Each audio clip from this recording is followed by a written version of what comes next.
de parler de la parole de Dieu. Nous sommes en train de parler de l'évangile. Et aujourd'hui, donc, c'est la suite de notre programme. J'étais donc en train de méditer et c'est comme la parole de Dieu le dit, c'est poussé par l'Esprit que les serviteurs de Dieu ont parlé de la part de l'Éternel. Et j'étais en train de méditer concernant les événements que nous, chrétiens, nous vivons sur la terre des hommes. Que ce soit les événements de joie, les événements de doute, de peine, de malheur, peu importe les situations, j'étais en train de méditer ce que nous traversons sur la terre. Que ce soit des baptêmes, des anniversaires, des naissances, des moments où le peuple de Dieu est dans la joie. Mais il n'y a pas seulement la joie, il y a aussi, comme je le disais tantôt, les doutes, les malheurs, les peines aussi, les souffrances. Et tout ceci m'a amené à comprendre que au-delà de ce que le chrétien peut vouloir, il peut aussi avoir des facteurs qui peuvent contribuer à sa marche chrétienne, et ces facteurs peuvent être volontaires ou quelquefois involontaires. Donc c'est ce qu'on va tenter de voir. On va lire donc un tout premier message, une toute première lecture, j'allais dire, dans Jean 16, verset 13, la parole de Dieu nous dit: « Quand le Consolateur sera venu, l'Esprit de vérité, il vous conduira dans toute la vérité, car il ne parlera pas de lui-même, mais il dira tout ce qu'il aura entendu et il vous annoncera les choses à venir. » Donc, l'Esprit du Seigneur va donc nous annoncer les choses à venir. Donc, c'est comme je le disais tantôt, nous sommes en train de traverser des moments de peine et de joie. Mon frère, ma soeur, toi qui suis cette prédication, toi qui m'écoutes en ce moment, le Seigneur te dit, tu traverses des moments de joie, c'est vrai. Tu traverses des moments de doute, d'incertitude, c'est possible. Mais vous allez constater que il y a des gens, quelquefois, ils ne font aucun effort pour avoir le succès. Il ne fait aucun effort. Il n'est quelquefois pas qualifié, mais tout le réussit. Il arrive à obtenir la satisfaction. Il arrive à atteindre son but. Mais la personne ne remplit même pas les critères qu'il faut. Et à l'inverse, vous allez voir, nous avions des frères et des sœurs qui ont toutes les qualifications qu'il faut, tous les critères qu'il faut pour atteindre cet objectif, pour atteindre ce but, pour avoir cette bénédiction, pour avoir cette grâce, pour avoir cette miséricorde. Malheureusement, rien n'est fait. On se bat, on court, on fait tout ce qu'il faut pour obtenir ce qu'il faut obtenir. Mais le résultat n'est pas au rendez-vous. Et j'étais en train de méditer. Je me suis dit, mais est-ce que tout ça, c'est lié forcément à une vie de sanctification? Parce que ne nous trompons pas, bien-aimés. Il y a vraiment des frères et sœurs qui vivent vraiment dans la sanctification. Il y en a. Qui vivent vraiment dans la crainte de Dieu, comme la parole de Dieu nous le demande. Ils obéissent à la parole de Dieu. Ils vivent dans la crainte de Dieu. Ils vivent dans la sanctification. Ils font de leur mieux pour fuir le péché, pour éviter le péché. Ils jeûnent, ils prient. Ils font les actions de grâce, ils font les offrandes. Ils font tout ce qu'un chrétien devrait faire. Ils respectent la parole de Dieu. Mais, force est de constater quelquefois, le succès n'est pas au rendez-vous, malgré la vie de sanctification. Donc, à un moment donné, on doit se dire stop. Stop dans la marche chrétienne. Et on commence à se poser les bonnes questions. Et, dans ma méditation, une pensée m'est venue en tête. L'alliance. L'alliance. Et c'est ce que nous allons tenter de voir aujourd'hui. Nous allons tenter de décortiquer ce mot alliance, ce terme alliance. Qu'est-ce que ça veut dire exactement pour nous? Je vous dis que c'est un sujet très vaste. L'alliance, on va essayer de voir aujourd'hui le peu que le Seigneur pourra nous donner. Une alliance, c'est quoi? Une alliance, c'est la condition pour être en relation avec Dieu. Par définition, l'alliance divine est une déclaration souveraine de Dieu par laquelle il engage sa responsabilité. Autrement dit, l'alliance est établie en vue de régler les relations entre Dieu et... En effet, la Bible nous révèle qu'il a plu à Dieu de conclure des alliances avec des hommes. Donc, il y a plusieurs types d'alliances. Comme je vous disais tantôt, c'est un sujet vaste. Il y a les alliances entre Dieu et les hommes, et il y a les alliances entre les hommes. Mais aujourd'hui, on va essayer de voir une alliance précise entre Dieu et les hommes. Donc, on va rentrer dans notre première explication. On va voir ce que le Seigneur nous dit concernant les alliances. Je vais donc vous inviter à ce que nous puissions lire le livre de Josué. On va donc aller dans Josué 9. Josué 9, versets 20 à 23.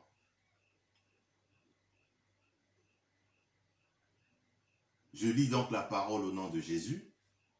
Nous sommes donc dans le livre de Josué, chapitre 9, à partir du verset 20. Voici comment nous les traiterons. Nous leur laisserons la vie afin de ne pas attirer sur nous la colère de l'Éternel à cause du serment que nous leur avions fait. Verset 21.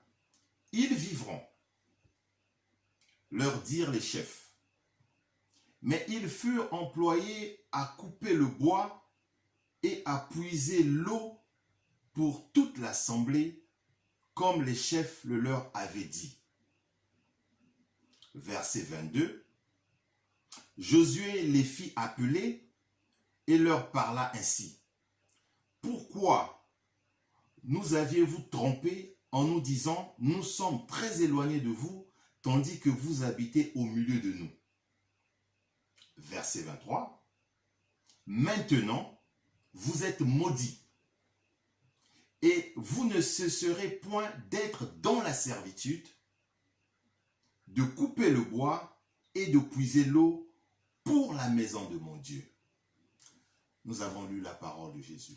Alors, dans cet extrait, nous sommes en train de comprendre qu'il y avait un serment qui avait été tissé.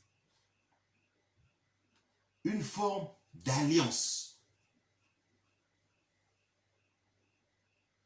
Une alliance, un serment, autrement dit, un autel. Mais cette fois-ci, c'était une alliance qui parlait contre ses enfants. La parole nous dit, verset 20, voici comment nous les traiterons. Donc, on parle en ce moment de ces enfants qui seront traités de cette façon. On leur laissera la vie. Nous leur laisserons la vie afin de ne pas attirer sur nous la colère de l'Éternel à cause du serment que nous leur avions fait. Ici, cette parole est en train de nous préciser que ces enfants étaient sous une alliance de la malédiction. Sous une alliance, sous un serment de la malédiction. On leur laisse en vie. Mais comment ils vont vivre après? Ils sont naturellement en vie. Ils respirent comme toi et moi, mon frère, ma soeur. Mais la condition, le pacte, les éléments qui constituent le serment qui a été signé pour ces enfants, cette alliance était une alliance de malédiction. Parce que quand on lit au verset 23, la parole nous dit, maintenant vous êtes maudits. Donc ces enfants étaient maudits. Cette personne était maudite. Cette famille, entre guillemets, avait cette alliance, ce serment de malédiction.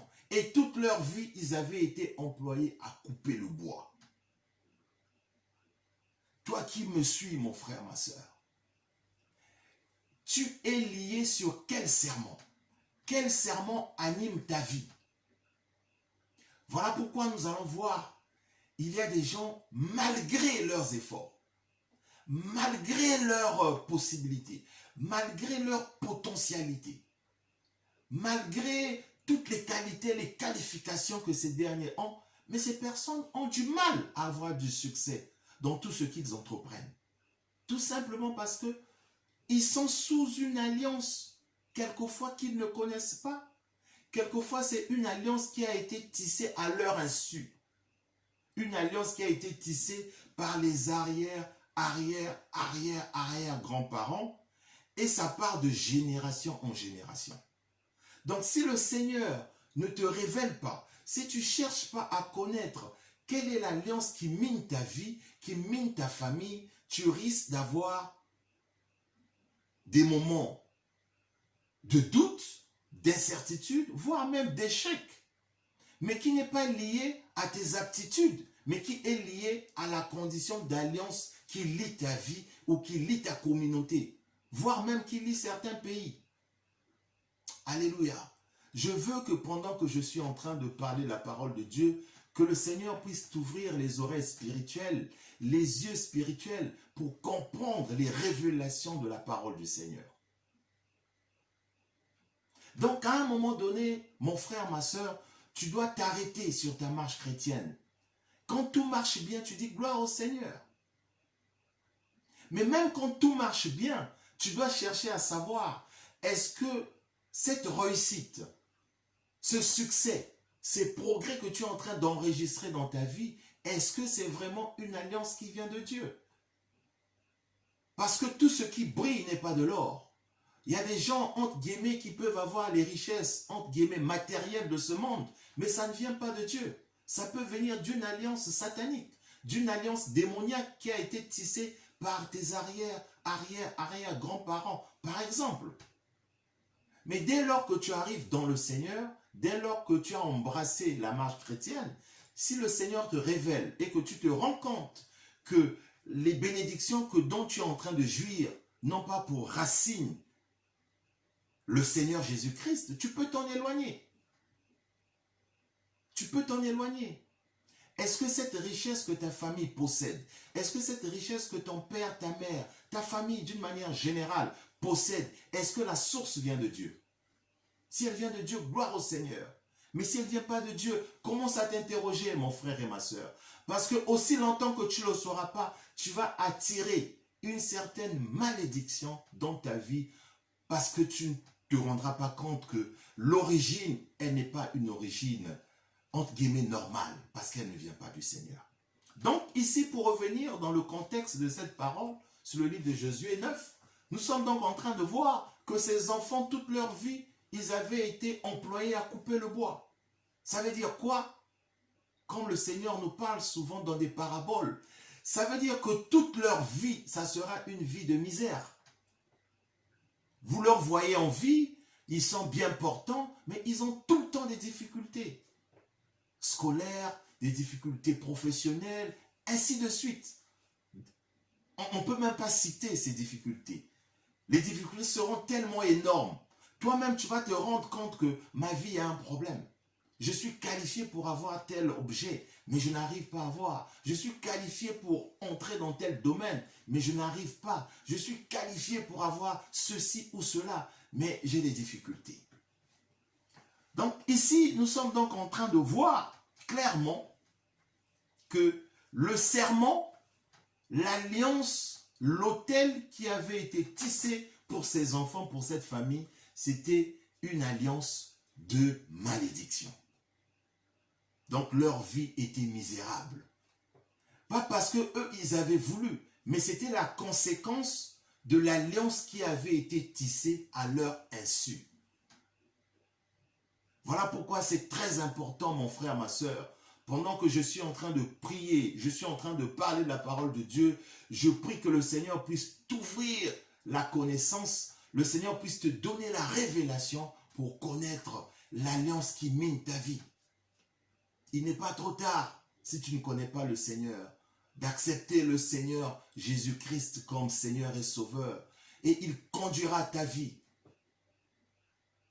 Ta vie sera comme un arbre qui est planté près d'un cours d'eau.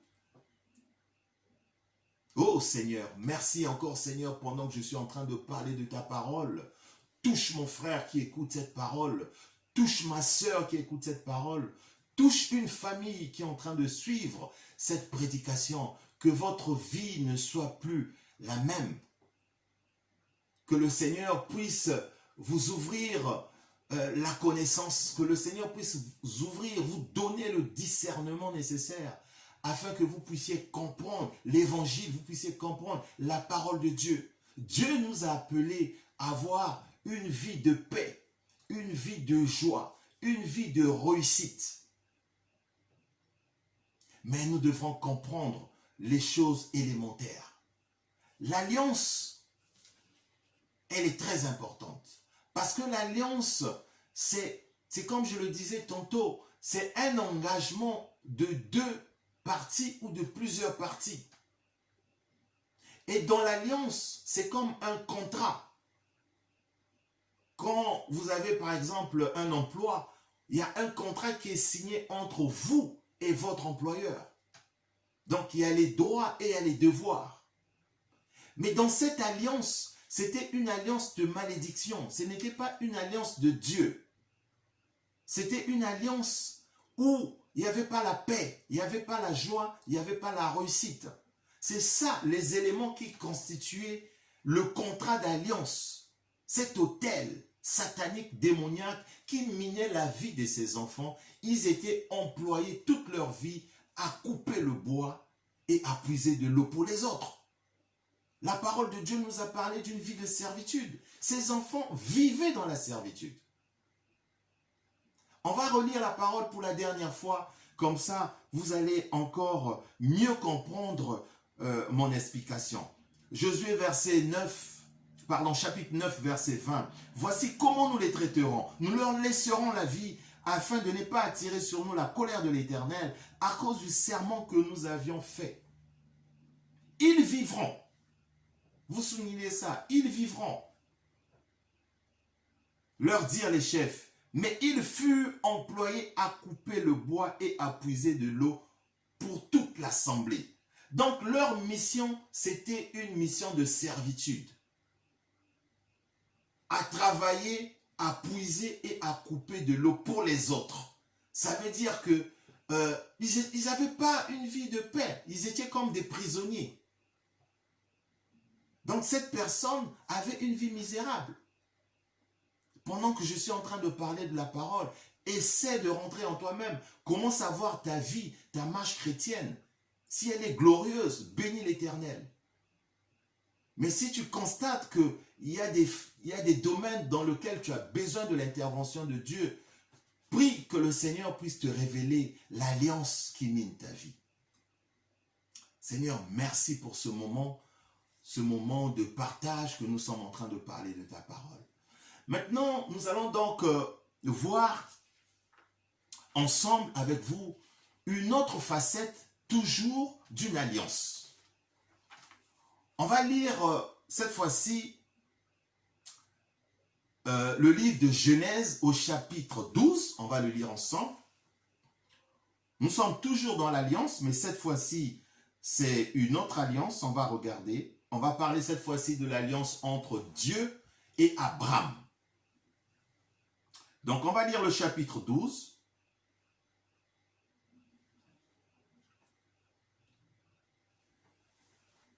Genèse, chapitre 12, à partir du premier verset jusqu'au verset 3. Nous lisons la parole au nom de Jésus. L'Éternel dit à Abraham, « Va-t'en de ton pays, de ta patrie, de la maison de ton père, dans le pays que je te montrerai. Verset 2. Je ferai de toi une grande nation et je te bénirai, je rendrai ton nom grand et tu seras une source de bénédiction. Verset 3. Je bénirai ceux qui te béniront et je maudirai ceux qui te maudiront et toutes les familles de la terre seront bénies en toi. Alléluia, alléluia. Merci Seigneur pour cette parole. Ici, on va donc regarder une autre alliance. Cette fois-ci, ça va être une alliance de paix, une alliance de joie, une alliance de grâce entre le Seigneur Jésus, Dieu, et Abraham. Voici la promesse qui a été faite à Abraham. Et de cette promesse va découler une alliance qui sera tissée entre Abraham et Dieu. On va lire un autre passage, on va lire toujours le chapitre 12, mais cette fois-ci on va lire le verset 7 et le verset 8. Lisons la parole au nom de Jésus. L'Éternel apparut à Abraham et dit, je donnerai ce pays à ta postérité. Et Abraham bâtit un autel à l'Éternel qui lui était apparu. Alors ici quand on parle de l'autel, c'est une alliance. Autel, alliance, serment, ça veut dire la même chose. C'est un contrat, c'est un engagement mutuel entre plusieurs parties. Ici, c'était Abraham et Dieu. Alors, c'est comme je vous le disais tantôt, une alliance engage deux parties. Ici, nous sommes en train de voir l'alliance entre Abraham et Dieu. Et dans cette alliance, il y a la promesse de Dieu. Dieu promet la prospérité à Abraham pour lui et sa descendance. Et de cette alliance, de cette promesse, arrivera à la conclusion d'un pacte qu'on peut appeler alliance. Et on va le lire et on va le comprendre. Je vous invite donc d'aller dans le livre de Genèse au chapitre 15. Cette fois-ci, on va lire le chapitre 15 et on va voir comment Dieu a bâti cette alliance avec Abraham. Alors, ici, mon frère, ma soeur, toi qui me suis, j'aimerais que tu enlèves le personnage d'Abraham, que tu puisses remplacer Abraham par toi. Abraham a eu cette alliance. Mais toi aussi, tu as cette alliance avec le Seigneur. Tu peux avoir cette alliance avec le Seigneur. Et c'est l'objet de cet enseignement. C'est l'objet de cette prédication. C'est de t'amener à comprendre l'importance d'avoir une alliance avec le Seigneur Jésus. On va se baser sur l'exemple d'Abraham. On va donc au chapitre 15. Genèse chapitre 15. On va donc lire à partir du premier verset jusqu'au verset 21. C'est une longue lecture. Je vais donc faire cette lecture, je vais la lire et puis on va revenir point par point pour décortiquer ça ensemble. Je lis donc la parole de Dieu.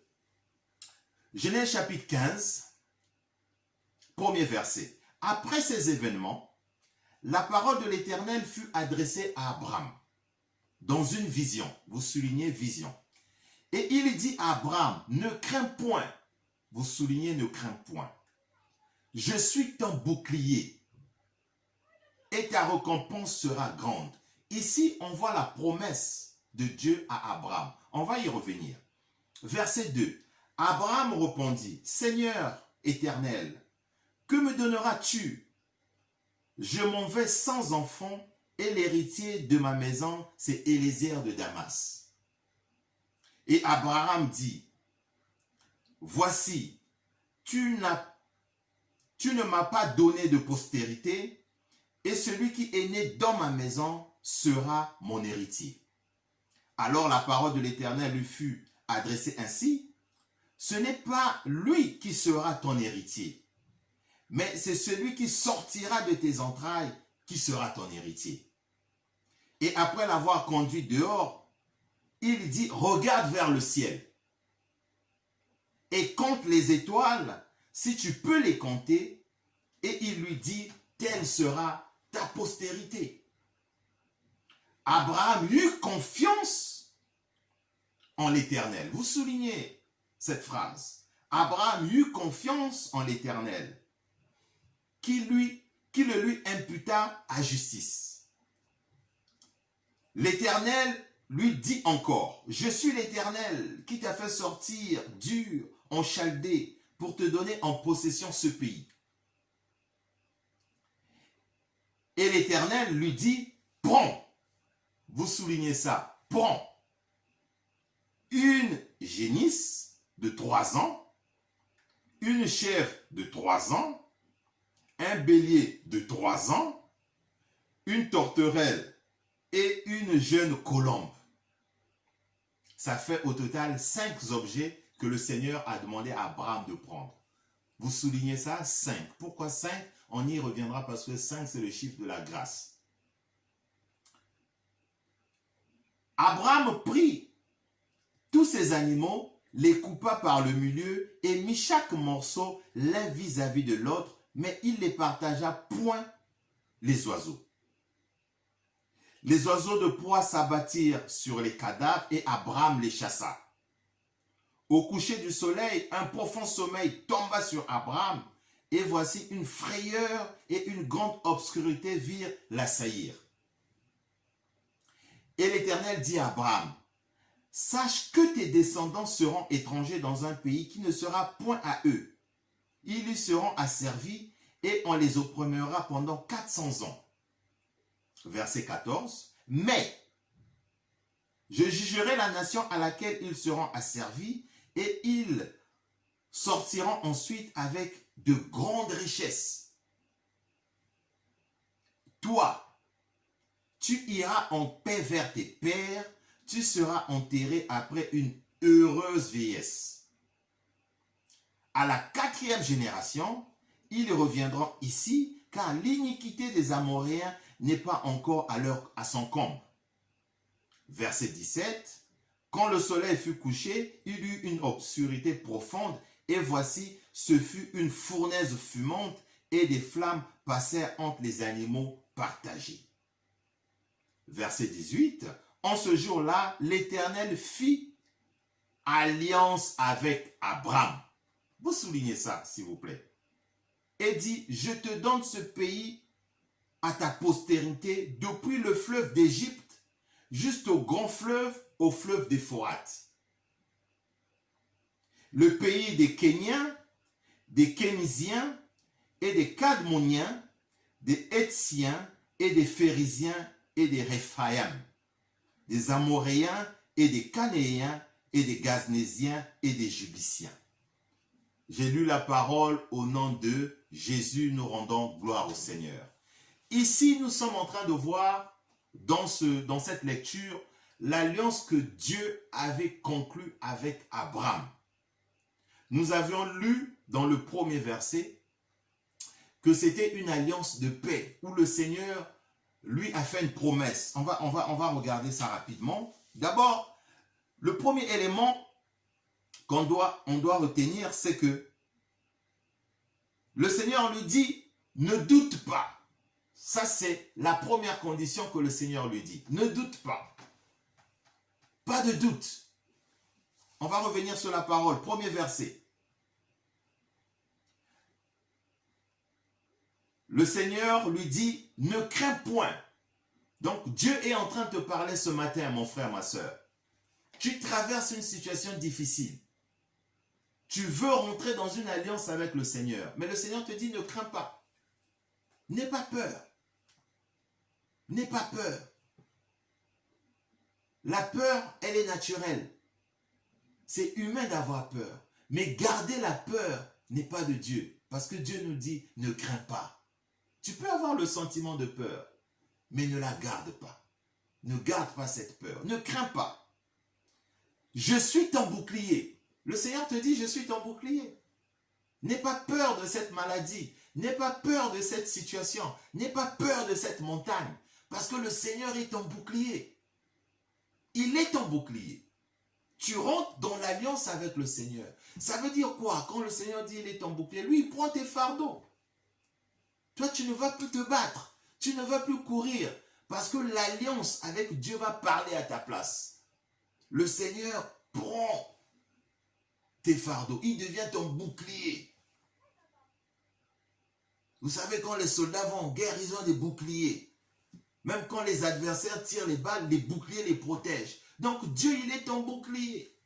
Il est le bouclier de ta famille. Il est le bouclier de ton couple. Il est le bouclier de ta vie professionnelle. Il est le bouclier de ta santé. Il est le bouclier de ta famille. Il est le bouclier de tes enfants. Il est le bouclier de ta maison. Il est le bouclier de ton business. Aucun malheur n'arrivera à ta porte. Parce que Dieu est ton bouclier. Tu as signé une alliance. Et lui s'engage à être ton bouclier. Voilà pourquoi Dieu te dit ne crains pas. Parce qu'il avait dit ça à Abraham. Il a dit à Abraham ne crains pas. Je suis ton bouclier. Oh, quelle bénédiction de savoir que Dieu est notre bouclier. Pendant que je suis en train de parler de la parole de Dieu, reçois cette parole prophétique. Que le Seigneur soit le bouclier de ta vie. Toi qui es en train de traverser des moments difficiles. Toi qui es en train de traverser des moments de doute. Rentre dans une alliance avec le Seigneur Jésus. Abraham avait tissé une alliance avec Dieu et toutes ses peurs s'étaient effondrées car Dieu était devenu son bouclier. On va continuer. Deuxième verset. Abraham demande donc à l'Éternel. Il pose donc la question à Dieu. Il dit, Seigneur, que me donneras-tu? Il demande au Seigneur, qu'est-ce que tu vas me donner? Alléluia. Car je n'ai pas d'héritier. Je m'en vais sans enfant. Et l'héritier de ma maison, c'est Élézer de Damas. Les projets des hommes ne sont pas les projets de Dieu. Ici, Abraham n'avait pas d'enfant. Abraham n'avait pas d'héritier. Donc il était inquiet. Il disait, mais je n'ai pas d'héritier. Le Seigneur lui dit, ne crains pas. Donc toi qui as des soucis, toi qui te poses beaucoup de questions sur ta vie, sur ton parcours, ta marche chrétienne, sur ta prospérité, laisse tous tes fardeaux à Dieu. Toi, tu rentres seulement en alliance avec le Seigneur. Tu signes un contrat avec Dieu. Et lui, il prendra le relais. Il prendra le relais à ta place. Et au verset 3, c'est toujours la conversation qui se poursuit entre Abraham et Dieu. Donc, c'est la conversation que toi, tu as avec le Seigneur, mon frère, ma soeur. Au verset 4, nous lisons, « Alors la parole de l'Éternel lui fut adressée ainsi, « Ce n'est pas lui qui sera ton héritier, mais c'est celui qui sortira de tes entrailles qui sera ton héritier. Dieu te donnera forcément quelque chose que tu mérites. Dieu te donnera forcément un héritage dont lui il pense bon pour ta vie. Alléluia. Les projets que tu as, ce n'est pas ce que Dieu a prévu, ce que Dieu pense. Donc enlève les craintes, enlève les soucis. Cette parole, c'est pour te fortifier, mon frère, ma soeur. Cette parole, c'est pour t'encourager à savoir qu'avec Dieu, on fait des exploits. Car Dieu devient notre bouclier. Ici, on comprend qu'il faut avoir la confiance en Dieu. Au verset 6, la parole de Dieu dit, Abraham eut confiance en l'Éternel. Comment tu veux avoir des bénédictions de Dieu si tu n'as pas confiance en Dieu? Abraham a eu confiance en l'Éternel. Donc on comprend ici la notion de la confiance qui rentre en ligne de compte dans l'alliance qu'on doit tisser. Comment tu veux avoir les faveurs de l'Éternel si tu n'as pas confiance en lui? Ici, la parole nous dit, Abraham eut confiance en l'Éternel. Et dès que tu fais confiance en Dieu, Dieu comprend et voit, sonde ton cœur et sonde tes reins, comme le dit la parole. Dieu se rend réellement compte que tu as vraiment confiance en lui. Et à ce moment-là, lui, il prend le fardeau, il prend le relais pour te conduire. Le verset 7, c'est toujours la promesse qui revient. Et l'Éternel lui dit encore, je suis l'Éternel.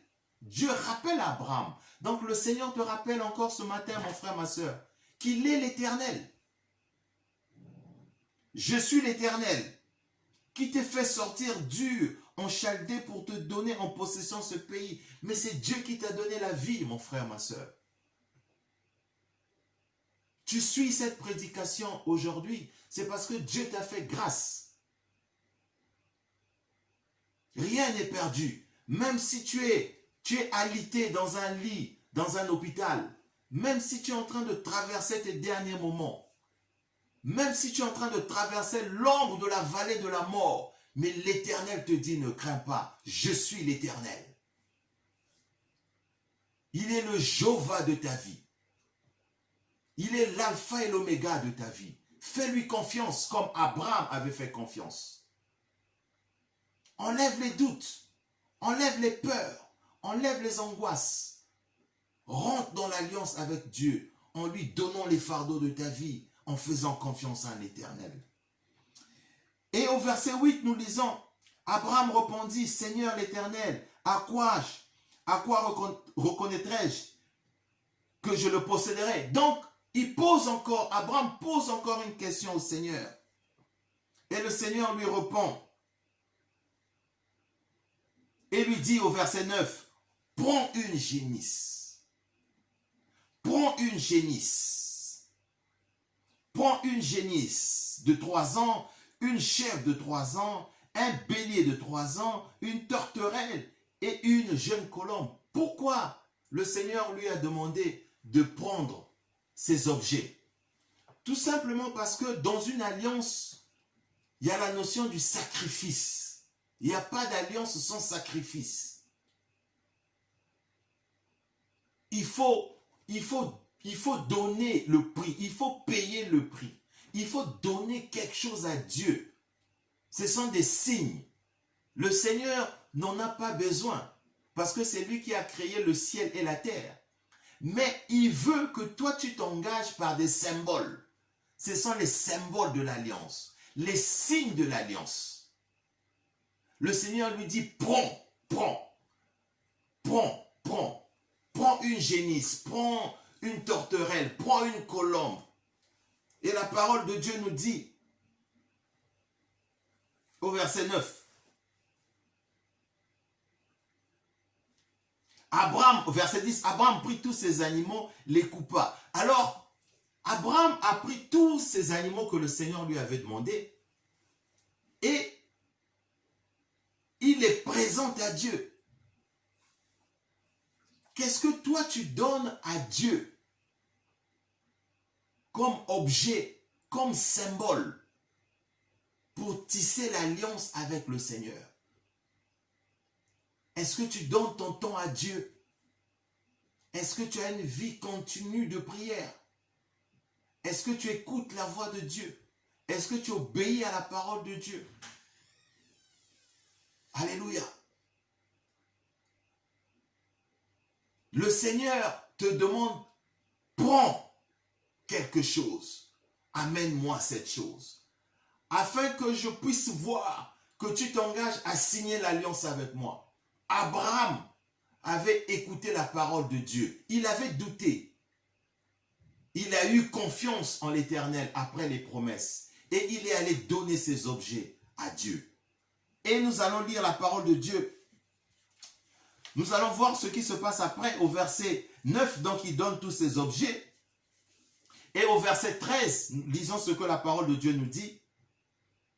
Et l'Éternel dit à Abraham, sache que tes descendants seront étrangers dans un pays qui ne se rend point à eux. Ils seront asservis, on les opprimera pendant 400 ans. Alors, l'alliance parle de génération en génération. L'alliance que toi tu tisses aujourd'hui va engager ta progéniture de génération en génération. Ici, ce que Abraham était en train de tisser a engagé les générations et des générations après Abraham. Dieu merci, c'était des bénédictions de paix et de joie, comme nous l'avons vu dans la parole, dans le livre de Genèse. Parce que Dieu a dit à Abraham, il donnera tout un grand territoire à la descendance d'Abraham. En d'autres termes, la richesse, la prospérité. Donc mon frère, ma soeur, prends aujourd'hui l'engagement d'être en alliance avec le Seigneur. Parce que cette alliance de paix et de joie va engager tes enfants, tes petits-enfants. Plusieurs familles aujourd'hui sont dans des difficultés tout simplement parce que, comme je le disais tantôt, les alliances qui ont été tissées par leurs arrière-grands-parents, ça fait peut-être, je ne sais pas, peut-être un siècle de cela ou peut-être plus, les engagent jusqu'aujourd'hui. Donc, on doit prendre la résolution de stopper les alliances qui ne sont pas de Dieu. Oui, c'est possible de les stopper. Et ça, nous allons revenir dans une autre prédication. À partir de toi, une nouvelle alliance peut commencer avec le Seigneur. Car c'est une alliance qui parle contre une autre alliance. C'est un autel qui parle contre un autre autel. C'est une puissance qui parle contre une autre puissance. C'est un serment qui parle contre un autre serment. On y reviendra. On va décortiquer la parole de Dieu pour comprendre. Le Seigneur nous montrera comment on peut briser une alliance qui n'est pas de Dieu. Nous avons vu dans le livre de Josué comment cette alliance qui avait engagé cette famille, qui avait engagé ses enfants dans la malédiction, a passé leur vie à couper du bois. On verra dans la parole de Dieu comment on peut faire, qu'est-ce que le Seigneur nous dit de faire, quelle méthode, quels sont les principes, quelle est la parole de Dieu que nous devons appliquer pour briser les autels, les alliances démoniaques qui ne confessent pas le nom de Jésus dans ta vie et dans la vie de ta famille. Revenons donc à la parole de Dieu sur l'alliance d'Abraham. Alors là, on se rend compte que le Seigneur, au verset 16, dit que la génération, à la 4e génération, ils reviendront ici car l'iniquité des Amoréens n'est encore à son comble. Donc là, on comprend que les alliances vont de génération en génération, comme je le disais tantôt, au verset 18. Nous avions compris que Abraham venait donc là de tisser une alliance avec le Seigneur. Verset 18, en ce jour-là, l'Éternel fut alliance avec Abraham. Aujourd'hui, toi qui suis cette prédication, mon frère, ma soeur, en suivant cette prédication, tu fais une alliance avec le Seigneur. Prends la décision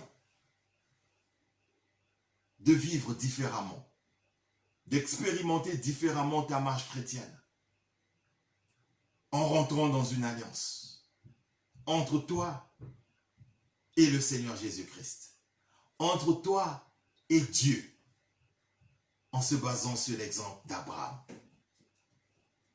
Et écoutons la parole de Dieu. Le Seigneur lui dit, toujours le verset 18, « Je te donnerai ce pays, je donnerai ce pays à ta postérité, depuis le fleuve d'Égypte jusqu'au grand fleuve, au fleuve d'Euphrate. » Ça veut dire quoi? Ça veut dire que la bonne santé sera ton partage. La réussite sera ton partage. La paix sera ton partage. Parce que là, le Seigneur dit, il a donné une grande étendue de terre, tout un pays, parce que c'est bien dit ici, depuis le fleuve d'Égypte jusqu'au grand fleuve, jusqu'au fleuve d'Euphrate. C'est des nations que le Seigneur avait donné en héritage, avait donné en guise de grâce. Voilà pourquoi je vous disais le chiffre 5 était le chiffre de la grâce. Parce que là, sur ce dernier passage, nous voyons comment le Seigneur a déversé sa grâce.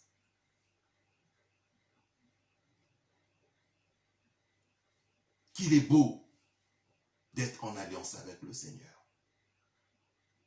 Il est beau d'être en alliance avec le Seigneur. Pendant que je suis en train de parler de la parole de Dieu, je prie, Père des armées, je prie, Éternel, toi qui es Jéhovah, toi qui es El Shaddai, Seigneur, personne ne peut venir à toi, Seigneur, si tu ne te manifestes pas à ce dernier. Seigneur, manifeste-toi dans la vie de mon frère, dans la vie de ma sœur qui suit cette prédication. Que nous puissions comprendre les secrets, les clés de l'alliance.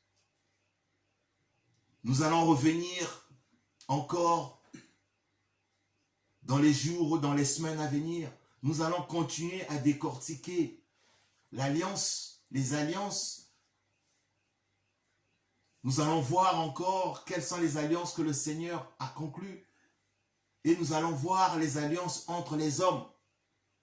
L'apôtre Paul, par exemple, avait une alliance avec Timothée. Il y a les alliances aussi entre les hommes. Celui qui se promène avec toi, ton ami de tous les jours, ton compagnon, ton partenaire d'affaires. Quelle est l'alliance qui vous unit? Ceux qui sont tout autour de toi, ton entourage, tu dois connaître quelles sont les alliances qui les animent ou qui vous animent. On y reviendra dans les prochaines prédications. Que le Seigneur vous bénisse. Je prie que cette parole puisse te fortifier. Je prie que cette parole puisse te construire. Je prie que cette parole puisse être une révélation, réma pour toi, pour comprendre l'importance de l'alliance. Que le Seigneur vous bénisse.